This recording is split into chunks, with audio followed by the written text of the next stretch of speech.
오늘은 말씀 제목을 고난받는 그리스도인의 가치라는 제목을 한번 붙여보았습니다.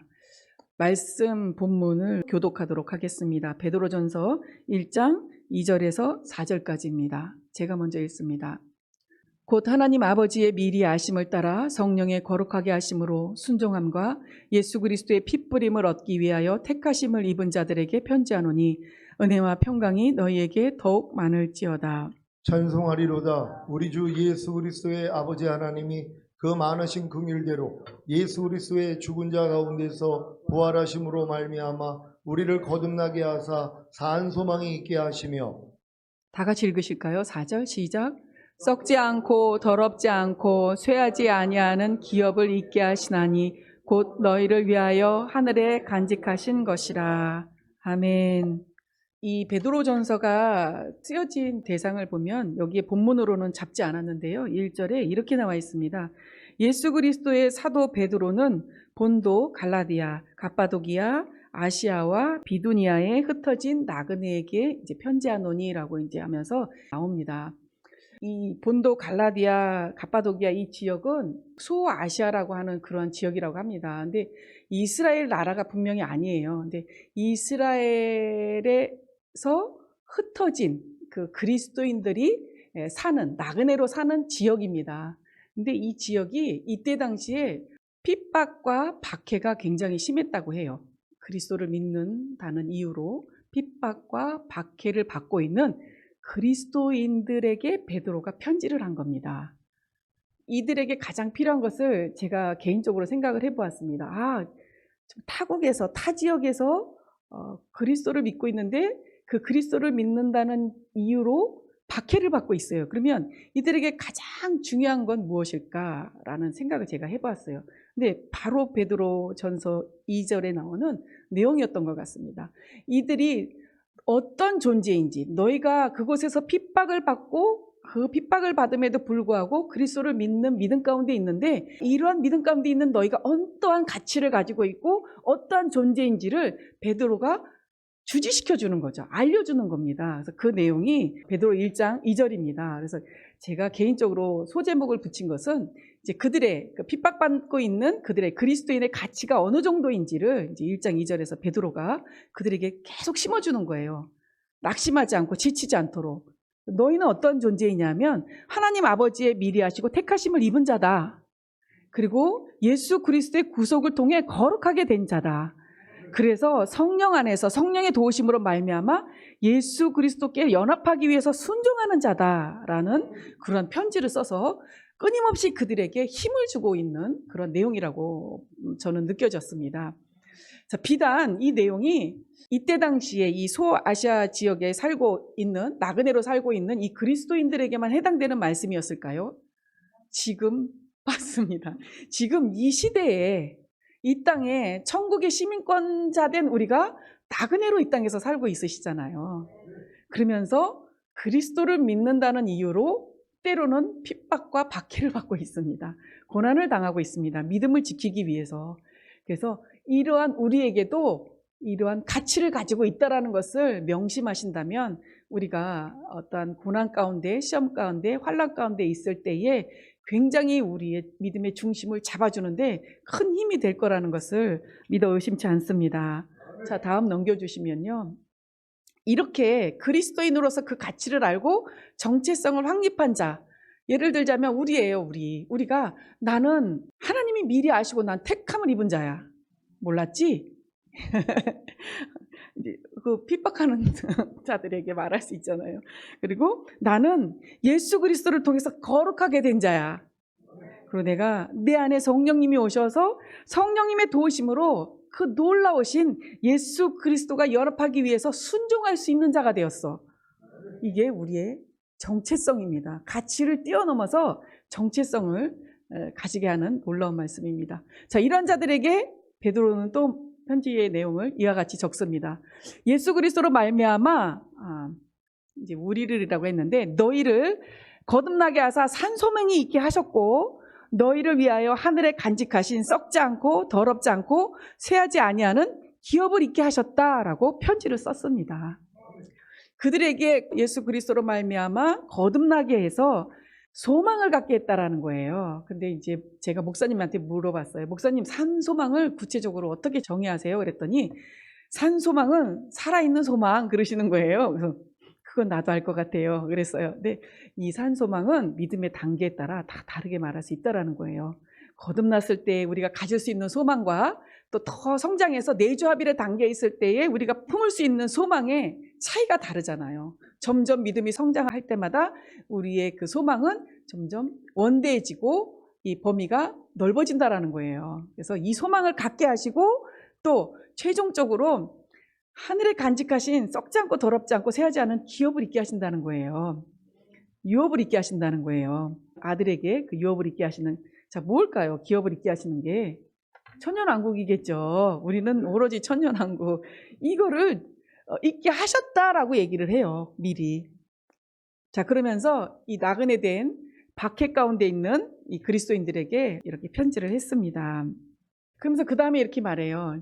이제 여러 가지 너희가 시험을 인해서 잠깐 근심하게 되지 않을 수 없었으나 오히려 크게 기뻐하도다. 오히려 크게 기뻐해라. 그리고 너희가 기뻐하고 있구나 라고 얘기를 하고 있는 것입니다.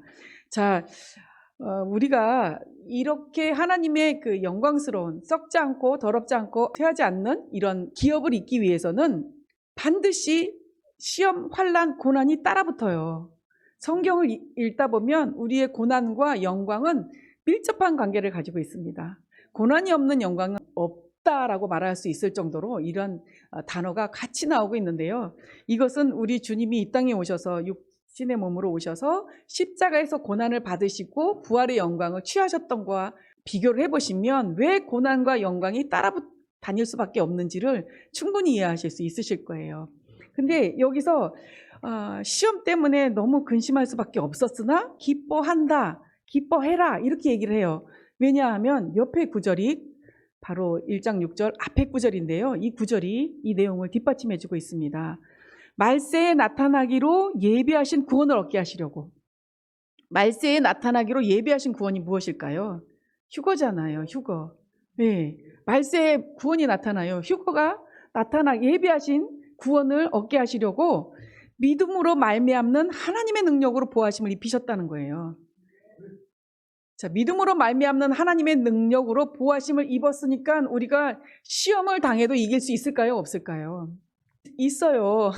왜냐하면 시험을 당해도 기뻐할 수밖에 없는 이유는 시험을 주지만 감당할 시험밖에는 허락지 아니하신다고 하잖아요. 근데 이 감당할 시험이 인간적으로 우리에게 있나요? 없어요. 우리는 시험을 감당할 수가 없습니다. 시험을 감당할 수가 없는데 감당할 시험밖에는 허락지 아니하신다는 이유는 바로 믿음으로 말미암는 하나님의 능력으로 우리를 보호하셨기 때문에 그 시험이 감당할 시험이 되는 거예요. 근데 예수 그리스도와 상관없이 예수 그리스도를 믿는 믿음과 상관없이 우리가 이 땅에서 감당할 시험은 없습니다. 근데 예수 그리스도를 믿는 믿음으로 말미암아 하나님의 능력이 이미 우리를 보호하고 계신 상태에서 우리에게 허락되어지는 시험과 고난이기 때문에 기뻐할 수 있는 것입니다. 자, 그러면 다음 넘겨주시면요. 자, 그러면 이 하나님의 능력이 무엇일까라는 것을 좀 더 정확하게 설명을 해드리려고 베드로전서 4장 1절의 말씀을 끌어왔습니다. 보면 앞에 건 아까 읽으셨던 내용이에요. 말세에 나타나기로 예비하신 구원, 휴거를 얻게 하시려고 믿음으로 말미암아 하나님의 능력으로 너희를 보호했어. 그래서 이 보호하신 가운데 너희가 시험도 겪고 환난도 겪고 고난도 겪고 연단도 받을 거야. 그래서 인내도 해야 되고 그럼에도 불구하고 너희는 소망을 가져야 돼. 근데 너희는 할 수 있어. 왜? 하나님의 능력으로 이미 보호하심을 입혔기 때문이야. 근데 이 하나님의 능력이 무엇이냐라고 딱 봤더니 그리스도께서 이미 육체의 고난을 받으셨으니, 자, 파란 글씨 빼고 이는 육체의 고난을 받은 자가 죄를 그쳤음이니입니다. 자, 그리스도께서 육체의 고난을 받으셨다라는 것은 십자가 사건을 얘기하는 것입니다. 그러면 십자가에서 죽으심으로 말미암아 우리의 죄와 허물을 끝장내셨어요. 아주 끝내버리셨어요. 그러니까 우리가 그분과 같이 십자가의 죽음에 동참한다면 우리도 마찬가지로 육체의 고난을 받은 자가 되는 거예요. 그러니까 우리도 마찬가지로 죄가 그쳐지는 겁니다. 그래서 이런 동일한 마음으로 너희는 갑옷을 삼으라고 하는 거예요. 자, 갑옷을 입었으니 우리가 보호하심을 받지요. 갑옷은 어떤 세력으로부터 보호할 수 있는 옷이잖아요. 그러니까 이 하나님의 능력, 예수 그리스도를 믿는 믿음 안에서 죄와 허물이 끊어졌다라는 이 하나님의 능력, 이 능력을 갑옷 삼아서 입었으니 우리에게 예비하신 구원을 주시기 위해서, 단련하시기 위해서 오는 시험과 환난과 연단과 고난 충분히 감당하실 수 있으시겠죠. 그러면서 도리어 한 단계 뛰어넘어 기뻐하실 수 있으시겠죠. 예, 제가 너희가 여러 가지 시험을 만나고도 온전히 기쁘게 여기라 라는 말씀을 못했어요. 그래서 온전히가 안 되는 거예요. 온전히 됐다가 안 됐다가 됐다가 안 됐다가 그랬는데, 이 말씀을 너무나도 목사님의 설교를 통해서 많이 들었던 말씀인데도 불구하고 이 말씀을 준비하면서 다시 한번 힘을 얻고 일어섰습니다. 그러면서 갑옷을 입고 또 영적 전쟁을 하고자 담대히 세상과 맞대어 섰습니다. 자, 다음 넘겨주시면요. 자, 로마서 8장 16절에서 18절까지 말씀인데요. 제가 읽어드릴게요. 성령이 친히 우리 영으로 더불어 우리가 하나님의 자녀인 것을 증거하시나니, 자녀이면 또한 후사 곧 하나님의 후사요 그리스도와 함께한 후사니 우리가 그와 함께 영광을 받기 위하여 고난도 함께 받아야 될 것이니라. 생각건대 현재의 고난은 장차 우리에게 나타날 영광과 좋게 비교할 수 없도다. 아멘. 자, 너무나도 정확하게 너가 영광을 받으려면 고난도 받아야 되라고 완전히 못 박아 놓으셨어요. 그러니까 고난 없는 영광은 없다라는 거죠. 자, 다음 넘겨주시면요. 자, 그 고난을 누가 받으셨다? 예수님도 받으셨다. 자, 히브리서 5장 8절 9절 다 같이 읽도록 하겠습니다. 시작. 그가 아들이시라도 받으신 고난으로 순종함을 배워서 온전하게 되었은즉 자기를 순종하는 모든 자에게 영원한 구원의 근원이 되시고. 아멘. 자, 우리 예수님도 이 땅에 오셔서 고난을 받으심으로 뭘 배웠다고 하냐면 순종함을 배웠다고 해요. 근데 우리도 고난을 받고 시험과 환난, 연단 속에 있으면서 가장 먼저 배우는 게 보니까 순종이더라고요. 거꾸러지는 거. 주님 앞에 내 고집이 확 거꾸러지고 뭉개지는 거. 그래서 어쩔 수 없이 순종할 수밖에 없는 그것을 배우게 하시더라고요. 그래서 순종함을 배워서 예수 그리스도와 정말 흡사하게 닮아 나아가게 만드시는 게 우리에게 허락하신 시험과 환난과 연단, 고난의 모습이 아닌가 싶습니다. 자기를 순종하는 모든 자에게 라고 얘기를 해요. 그러면 저는 이걸 이렇게 다시 앞구절하고 연관해서 뭐로 봤냐면 고난받는 자에게라고 봤습니다. 왜냐하면 고난으로 순종함을 배워서 온전하게 되었다고 하시니까 자기를 순종하는 모든 자는 예수 그리스도 때문에 고난받는 자들이에요. 고난받는 자들에게 영원한 구원의 근원이 되셨다는 거예요. 영원한 구원. 우리는 이 영원한 구원을 완성하기 위해서 달려나아가고 있습니다. 거기에 근원이 되신 주님 앞에 우리는 고난을 받으셔야 됩니다. 순종을 제가 고난으로 바꾸겠습니다. 왜냐하면 고난 때문에 순종을 배운 거니까 고난이 있어야 돼요. 그러니까 고난받는 자는 영원한 구원의 근원이 되시는 예수 그리스도로 말미암아 온전하게 된다. 영원한 구원을 이룰 수 있게 된다라고 정의를 내릴 수 있을 것 같습니다. 자, 다음 넘겨주시면요. 고린도후서 4장 18절입니다. 우리의 돌아보는 것은 보이는 것이 아니요 보이지 않는 것이니 보이는 것은 잠깐이요 보이지 않는 것은 영원함이니라. 우리가 살펴볼 수 있는 것은 눈에 보이는 것을 살펴볼 수 있잖아요. 근데 주님은 그렇게 말씀하시지 않으세요. 너희가 정말 살펴봐야 할 것은 보이지 않는 영원한 것을 살펴봐야 된다라는 거죠. 영에 속한 것을. 그 다음 넘겨주시면요. 제가 좀 비교를 해봤어요. 보이는 것이 뭐고 보이지 않는 것이 잘 아시겠지만 그래도 한번 짚고 넘어가는 게 좋을 것 같아서, 파란 글씨는 같은 구절이에요. 같은 베드로전서 1장 7절의 말씀이고 빨간 글씨는 고린도후서 4장 17절 말씀입니다. 자, 파란 글씨 아래 위 먼저 다 같이 읽어보도록 하겠습니다. 시작. 믿음의 시련이 불로 연단하여도 없어질 금보다 더 귀하여 예수 그리스도에 나타나실 때에 칭찬과 영광과 존귀를 얻게 하려 함이라. 아멘. 자, 보이는 것은 우리가 당하고 있는 믿음의 시련이에요. 우리가 시험을 당하고 환난을 당하고 고통을 당하는 것은 보는 것뿐 아니라 감정적으로 느끼고 피부로 느끼고 귀로도 듣고 막 이러는 것들이잖아요. 만져지는 것, 보이는 것들이 시련이에요. 근데 우리는 무엇을 살펴봐야 되냐? 이 고난을 집중해서 살펴보는 것이 아니라 고난 이면에 있는 예수 그리스도에 나타나실 때의 칭찬과 영광과 존귀를 얻게 하기 위한 이 보이지 않는 것, 이 영원한 것을 우리가 살펴봐야 된다는 거예요. 주의 깊게 여기에 관심을 둬야 된다는 것이죠. 빨간 글씨 제가 먼저 읽어드릴게요. 우리의 잠시 받는 환난에 경한 것, 환난이 경한 것, 약한 것이다라고 이제 영원한 것과 비교하다 보니까 환난은 굉장히 힘들고 중한 것이지만 영원한 것으로 비교하다 보니까 경한 것이라고 말씀을 표현하셨어요. 근데 이 환난도 마찬가지입니다. 우리가 막 온몸으로 느끼잖아요. 눈으로 보일 뿐 아니라 이런 것에 우리가 관심을 두고 살피고 주의를 하는 것이 아니라 밑에 지극히 크고 영원한 영광의 중한 것, 썩지 않는 것, 쇠하지 않는 것, 이러한 것들이 우리에게 임하고 또 우리에게 이루게 함이니라는 이러한 변하지 않는 것에 대해 우리는 관심을 가져야 되고 살펴봐야 된다라고 말씀을 하고 있는 것입니다. 그러기 위해서는 이제 믿음의 시련, 환난, 고난, 시험 있습니다. 피할 수 없는 사실이고 현실입니다. 빨리 가려면 바로 순종해버리면 빨리 가는 것 같아요. 그러니까 그렇게 저와 여러분이 더욱더 열심으로 순종하며 나아가시기를 간절히 소망합니다. 자, 그렇다면 기업을 잇는 아까 처음에 말씀한 썩지 않고 더럽지 않고 쇠하지 않는 그 기업을 잇는 곳, 기업이 천년왕국이라고 말씀을 드렸잖아요. 천년왕국에 들어감으로 이 영원한 칭찬과 영광과 존귀를 얻고자 한다면 어떻게 해야 되느냐? 밑에 표현된 것은 갈라디아서 5장 5절 6절을 제가 조금 변형을 해서 써봤습니다. 이러한 천년왕국에 들어가서 그곳에서 썩어지지 아니하는 칭찬과 영광과 존귀를 얻고자 하려면 우리는 성령으로 믿음을 쫓아 의의 소망을 기다려야 한다는 것이에요. 베드로전서 처음에 읽을 때에 그 베드로가 그들에게 말했던 그 그리스도인의 가치다 해갖고 그들에게 말했던 부분 중에 하나가 너희가 예수 그리스도로 말미암아 거듭나게 해서 산 소망을 가진 자다라고 얘기를 해요. 그러니까 이와 마찬가지로 우리가 성령으로 믿음을 쫓아 의의 소망을 기다려야지만 사모하고 기다려야지만 천년왕국에 들어가서 칭찬과 영광과 존귀를 얻을 수 있다는 거예요. 자, 이 믿음을 쫓아 의의 소망을 기다려야 된다는 것은 믿음 안에서 성장해야 된다는 거예요. 거듭났을 때 우리의 소망이 다르고 또 더 성장해서 내주합일이 됐을 때 우리의 소망은 굉장히 다릅니다. 그렇기 때문에 믿음 안에서 성령의 도우심으로 성장하면서 의의 소망을 기다리는 자가 결국에 천년왕국에 들어가서 칭찬과 영광과 존귀를 얻을 수 있게 될 것이다. 자, 그렇다면 어떻게 구체적인 방법은 어떤 것이냐라는 겁니다. 제가 이거를 좀 풀어서 말씀을 기록을 했는데요. 이렇게 나와 있어요. 그리스도 예수 안에서는 할례나 무할례가 효력이 없되 사랑으로서 역사하는 믿음뿐이니 라고 얘기를 해요.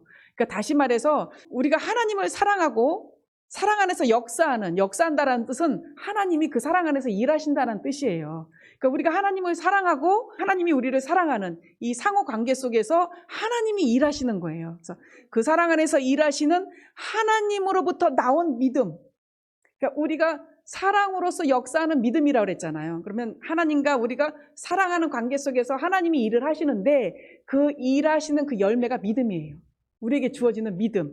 이 믿음을 가지고 천년왕국에 들어가서 칭찬과 영광과 존귀를 성취해 나갈 수 있다라는 겁니다. 그래서 이렇게 구체적으로 우리가 성령으로 믿음을 쫓아 의의 소망을 기다려야 되고 또 이 믿음을 얻어내기 위해서는 우리가 하나님을 사랑함으로써 순종하고 교통하는 가운데서 하나님이 그 가운데서 일하셔서 일하시는 그 열매로 우리에게 주신 그 믿음으로 성취해 나가시는 거예요. 자, 이렇게 우리는 한 단계 한 단계 성장하시게 될 줄로 믿습니다. 그렇다면 구체적으로 이제 천년왕국에 들어가서 칭찬과 영광과 존귀를 얻어요. 우리가 이 땅에서 칭찬과 영광과 존귀를 얻는 것도 중요하지만 우리가 원하는 것은 천년왕국에 들어가서 왕노릇하면서 받는 칭찬과 영광과 존귀를 얻고자 하시는 거 아니시겠습니까? 그래서 그러한 자의 삶을 구체적으로 어떻게 살아야 되느냐, 베드로전서 1장 13절 다 같이 읽어보도록 하겠습니다. 시작. 그러므로 너희 마음의 허리를 동이고 근신하여 예수 그리스도에 나타나실 때에 너희에게 가져올 은혜를 온전히 바랄지어다. 아멘. 자, 마음의 허리를 동이라는 거예요. 결심하라는 겁니다. 작정하라는 겁니다. 그리고 근신하라는 겁니다. 마음을 작정하고 결심하고 그리고 우리 말과 행동을 삼가하고 조심하라는 거예요.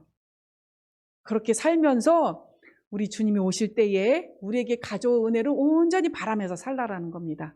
이렇게 사는 자만이 칭찬과 영광과 존귀를 얻게 된다라고 말씀하고 계십니다. 그러면 마음의 허리를 동이고 근신하는 삶은 어떤 삶일까라고 좀 더 구체적으로 한번 살펴보도록 하겠습니다. 베드로전서 2장 4절 5절입니다. 자, 다 같이 합독하겠습니다. 시작. 사람에게는 버림바가 되었으나 하나님께는 택하심을 입은 보배로운 산돌이신 예수께 나아가 산돌같이 신령한 집으로 세워지고 예수 그리스도로 말미암아 하나님이 기쁘게 받으실 신령한 제사를 드릴 거룩한 제사장이 될지어다. 아멘. 자, 다음 바로 넘겨주시면요. 자, 처음에 지금 너희도 산돌같이 신령한 집으로 세워져라 라고 합니다. 예수 그리스도께 나와 너희도 그분과도 같이 신령한 집으로 세워져라 라고 얘기를 방금 전에 읽었어요. 근데 이 구절을 딱 읽다 보니까 목사님이 설교하셨던 내용이 기억이 나는 겁니다. 그게 뭐냐면 7층 집을 짓자. 기억나시죠? 덕의 지식, 절제, 인내, 경건, 형제 위의 사랑. 자, 7층의 집을 짓자라고 설교를 하셨던 게 딱 기억이 나세요. 왜냐하면 집이란 단어 때문에 아 그래? 그러면 신령한 집을 져야 되는데 내가 어떤 집을 져야지? 했더니 목사님이 7층 집을 얘기하던 게 딱 아 그래 나는 그럼 7층짜리 집을 져야지 하면서 여기다 연결을 한번 시켜보았어요. 근데 아주 기가 막히더라고요.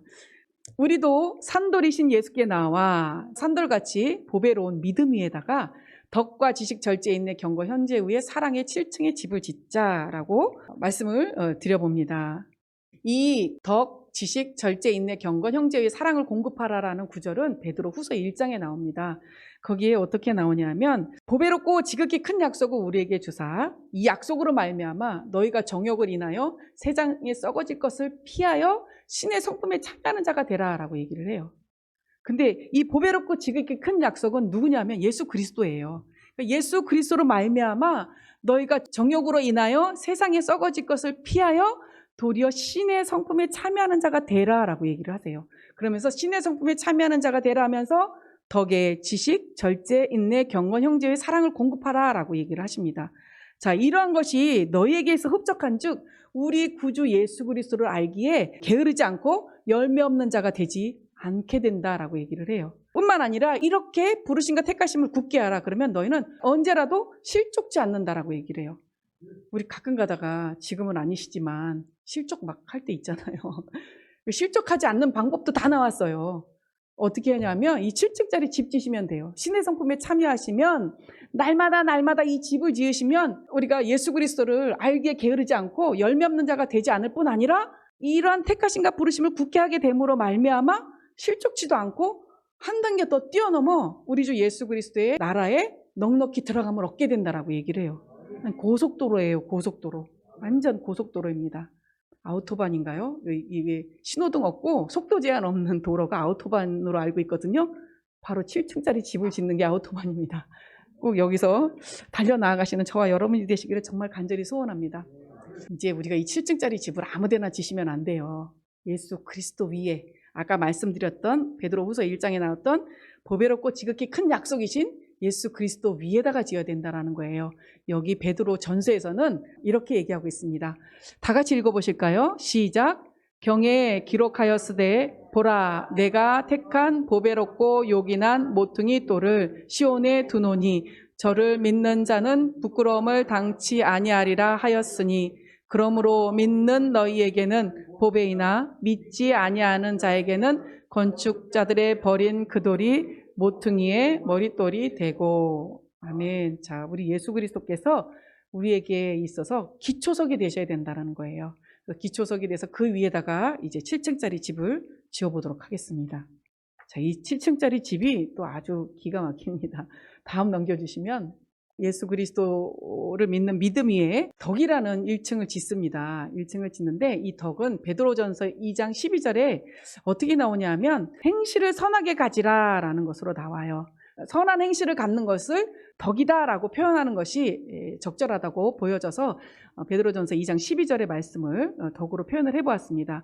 그래서 행실을 선하게 가져서 너희를 악행한다고 비방하는 자들로 하여금 너희 선한 일을 보고 권고하시는 날에 돌봐주시는 날에 하나님께 영광을 돌리게 하려 함이라. 우리의 선한 일을 보시고 우리의 그것을 판단하시고 돌아봐 주시는 그 날에 선한 행실 덕을 갖춘 우리로 하여금 하나님께 영광을 돌리게 하기 위함이다라는 이 덕을 선한 행실이다라고 보시면 좋을 것 같습니다. 자, 두 번째 보시면 지식입니다. 지식.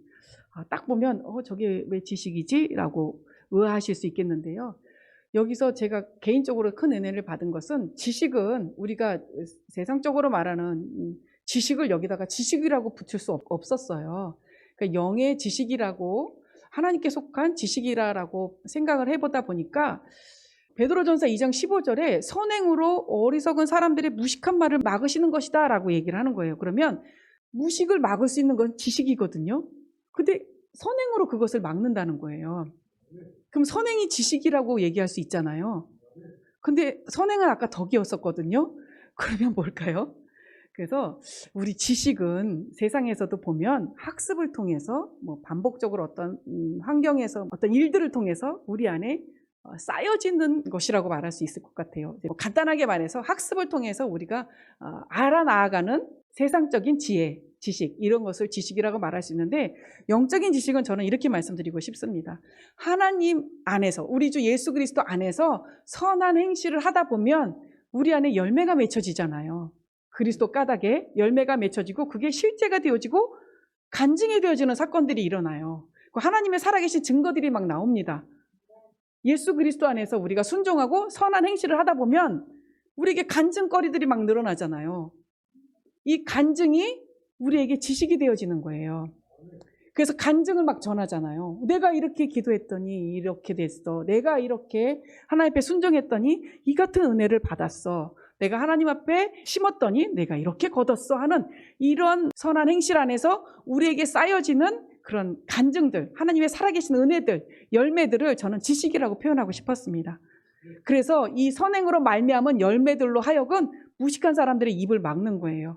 세상 사람들은 하나님을 모르기 때문에 정말 무식해서 무식하다라는 것이 아니라 예수 그리스도를 믿지 않고 하나님에 대해서 잘 알지 못하는 사람을 무식한 사람이다 라고 한번 표현을 해보자고요. 예를 들어서 이런 사람들한테 우리가 만난 하나님의 살아계신 증거들을 얘기를 하면 이러한 자들을 통해서 나오는 말을 막을 수 있으시겠죠. 살아있는 증거들이, 눈에 보이는 증거들이, 열매들이 있기 때문에 믿지 않은 자들로 하여금 그들의 입에 나오는 무식한 말을 막을 수 있다라는 거예요. 어떤 걸로? 우리가 알고 있는 이 열매의 지식으로 말미암아 할 수 있다라는 거죠. 그래서 이 지식이 어떻게 쌓아지냐, 이 층을 어떻게 쌓아 올리냐, 선행을 하면 열매가 맺혀지고 또 받아들여지게 되고 하나님의 살아계신 증거들을 은혜로 받아 누리기 때문에 이 층이 쌓아질 수밖에 없다라는 거예요. 덕 때문에. 자, 다음 넘겨주시면 이제 절제입니다. 절제도 참 너무 좋아요. 절제는 베드로전서 2장 16절에 또 이렇게 나와요. 너가 자유하나 그 자유로 악을 가리는 데 쓰이지 말고 오직 하나님의 종과 같이 하라라고 얘기를 해요. 자, 우리 안에 많은 열매가 있어요. 하나님을 통해서 받은 은혜가 너무 많아요. 체험한 게 너무 많아요. 열매가 많아요. 그래서 난 자유해요. 너무 자유해요. 근데 너무 자유하다 보니까 절제가 안 되는 거예요. 그래서 도리어 그것으로 인해서 설명을 좀 쉽게 하자면 이겁니다. 예전에 저희 교회가 성령님을 왕으로 모셔라 그러면서 목사님이 성령 세례를 최초 선포하셨을 때예요. 그러니까 성령 세례가 뭐야 하다가 이제 성령 세례를 이제 여기저기 이제 들으시면서 받기 시작을 하니까 이분들이 너무 충만하신 거예요. 그러니까 은혜가 이제 지식적으로 쌓아지다 보니까 이제 너무 충만해서 자유한 거예요. 아, 나 성령 세례 받아서 다 됐어. 그러면서 어떤 일이 일어났었냐면 다 내려놔 버리시는 거예요. 내가 하나님 안에서 속해서 행했던 어떤 선한 일, 하나님의 안에서 했던 봉사, 뭐 이런 것들은 성령 세례를 받지 않은 광야에서 하는 사람들이 하는 거야. 약간 이런 느낌을 받으셨는지 다 안 해버리시는 거야. 난 자유해 하고 아무것도 안 하고 안주하시는 거예요. 성령 세례를 받았다고 해서. 자, 그렇게 하지 말라는 겁니다. 내가 받은 은혜가 있고 열매가 있으면 그것으로 얼마든지 자유할 수 있어요. 자유하는 것이 잘못된 것은 아니에요. 하지만 그 하나님이 주신 은혜로 내 안에 발견되어지는 것으로 말미암아 더욱더 성장하라고 주신 것이지 내 안에 발견되어지는 죄와 허물을 가리는 데 쓰지 말라라는 거예요. 그리고 오직 하나님의 종과 같이 하라. 자유함으로 나타나는 우리 안에 발견되어지는 연약함과 부족함을 하나님 앞에 나아가서 순종함으로 그것을 더욱더 성장시키는데 도리어 그 발판으로 삼아야 하는데 그것을 내 안에 나타나는 어떤 부족함을 나의 받은 은혜로 내가 받은 간증으로 그것을 가려운 데 쓰지 말라라는 것입니다. 이것이 바로 절제입니다. 3층짜리. 자, 다음 넘겨주시면요. 인내입니다. 인내는 말씀 그대로 애매히 고난을 받아도 하나님을 생각함으로 슬픔을 참으면 이는 아름다우나 죄가 있어 매를 맞고 참으면 무슨 칭찬이 있으리요. 오직 선을 행함으로 고난을 받고 참으면 이는 하나님 앞에 아름다우니라 라는 말씀처럼 참으라는 거예요. 고난을 받고 하나님 앞에서 인내하고 참고 계시라는 뜻입니다. 이것이 4층을 올린 우리의 7층짜리 집의 모습입니다. 자, 다음 넘겨주시면요. 경건입니다. 경건. 이와 같이 우리가 이제 진리를 순종하면서 인내까지 성장을 해왔어요. 그러면 우리 영혼이 깨끗하게 됐다라는 거예요. 그래서 이 깨끗해진 것을 경건의 상태. 그러니까 4층을 올려야지만이 5층이 올라갈 수 있잖아요. 우리 보통 집들도. 그러니까 우리가 인내까지 성장을 하고 그 집을 쌓아 올려야지만이 진리 안에서 순종하는 우리 모습 가닥에 우리 영혼이 깨끗하게 되고 이 깨끗한 모습인 경건의 5층에 올라간 그 모습을 발견할 수 있다는 거죠. 자, 다음 넘겨주시면요. 이와 같이 단계적으로 베드로전서 1장 22절에는 표현을 하고 있으십니다. 너희가 진리를 순종함으로 너희 영혼을 깨끗하게 했어요. 이제 경건의 5층에 집을 올렸어요. 자, 그렇게 됐으면 거짓 없이 형제를 사랑하기에 이르렀다라고 얘기를 하세요. 경건 다음에 경건을 이루고 나서 보니까 거짓 없이 형제를 사랑하기에 이르른 내 모습이 보이는 거예요. 우리의 모습이 보이는 거예요. 이것이 형제 우애를 공급하는 그런 6층의 집을 올린 상태입니다. 자, 다음 넘겨주시면요. 자, 순차적으로 또 나오고 있죠. 경건, 너희가 진리에 순종함으로 너희 영혼을 깨끗하게 했어요. 자, 경건의 집을 올렸더니 그 다음에 거짓 없이 형제를 사랑하게 이르는 우리의 모습이 보이면서 6층의 집을 올렸어요. 그랬더니 이제 다 왔어요. 마음으로 뜨겁게 피차 사랑해라 라는 단계까지, 7층의 사랑을 공급하는 단계까지 완벽하게 신령한 7층짜리 집을 짓게 된다라는 거예요. 자, 이것이 어떤 모습이냐면 우리가 천년왕국에 들어가 칭찬과 영광과 존귀를 얻게 하기 위해서 마음의 허리를 동이고 근신하는 삶이 바로 이런 삶입니다.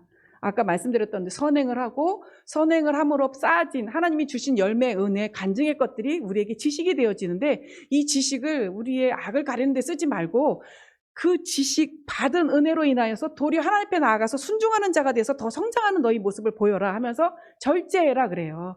그리고 절제하는 가운데 너에게 고난이 다가오고 환난과 시험이 다가오냐 너희가 하나님 앞에서 참아라 그래요. 인내하라 합니다. 그래서 인내하는 이 모습이 우리를 하나님 앞에 진리에 순종하는 모습으로 성장시켜줌으로 경건에 이르게 하고 경건에 이르렀으니 너희가 형제를 사랑하기에 이르렀다라고 얘기를 하고 더 성장해서 이제 형제 사랑뿐 아니라 누구하고도 피차 뜨겁게 사랑할 수 있는 단계까지 이르렀다라. 이것이 바로 근신하는 우리의 삶이다. 이렇게 살면 우리는 저절로는 아니지만 이렇게 살다 보면 주님이 오실 때 우리도 모르게 천년왕국에 들어가 우리 왕노릇하면서 칭찬과 영광과 존귀를 받는 우리의 모습을 발견하실 수 있게 되실 줄로 저는 확신합니다. 자, 다음 넘겨주시면요. 이제 빠르게 읽기만 하면 될 것 같습니다. 자, 이러한 7층짜리 집에, 우리 안에 이러한 7층짜리 집에 근신하는 삶으로 어떻게 살아야 되냐? 베드로전서 2장 5절 처음에 읽었던 것처럼 예수 그리스도로 말미암아 신령한 집을 지을 뿐 아니라 예수 그리스도로 말미암아 하나님이 기쁘게 받으실 신령한 제사를 드릴 거룩한 제사장이 되라라고 얘기를 해요. 자, 신령한 제사 하면 딱 생각나시죠? 맨날 우린 제사장이 돼야 되잖아요. 5대 제사, 5대 제사. 자, 다음 넘겨주시면 이거는 너무 잘 알고 너무 반복해서 잘 알고 계신 내용이라 그냥 읽고 넘어가겠습니다. 첫째, 번제를 드려라. 우리 삶을 완전히 드리는 항상 기뻐하는 제사. 자, 밑에 빨간 글씨는 이 제사에 대해서 설명한 것을 뒷받침해주는 참고 구절입니다. 자, 다음 넘겨주시면요. 하나님의 뜻을 알기 위하여 기도하며 그 뜻 안에서 순종하기 위해 쉬지 않고 기도하는 제사를 드리라, 소제를 드리라 입니다.